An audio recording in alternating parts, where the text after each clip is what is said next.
तर मित्रांनो, घरोघरी मातीच्या चुली या मालिकेच्या पुढील भागामध्ये आपण पाहणार आहोत.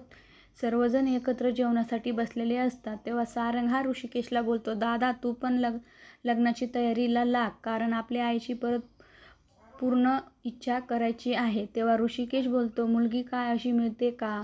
तेव्हा सारंग बोलतो, काय माहीत, कदाचित तुझी होणारी बायको ही आपल्या मूळतीशीच राहत असेल. आणि तेव्हा ऋषिकेश देखील विचारामध्ये पडतो. तर तिकडे आपण पाहतो जानकी ही मकरंदच्या कंपनीमध्ये इंटरव्ह्यू देण्यासाठी गेलेली असते आणि मकरंद तिचे सर्व डॉक्युमेंट चेक करू लागतो.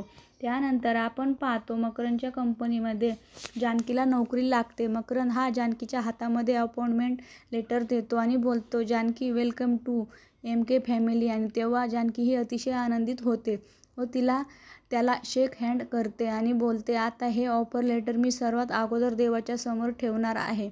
असे बोलून ती आनंदाने तिथून निघून जाते. तेव्हा मकरंद हा स्वतःशीच बोलतो, याच देवाच्या साक्षीने तू माझी बायको देखील होणार आहेस. त्यानंतर आपण पाहतो जानकी ही देवळामध्ये देवाच्या दर्शनासाठी गेलेली असते आणि तिथे रांगेत उभे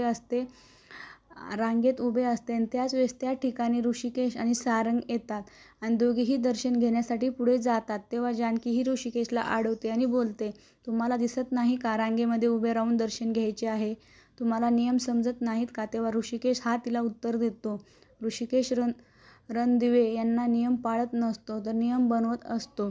आणि तेव्हा जानकी ही अतिशय रागाने ऋषिकेशकडे पाहू लागते.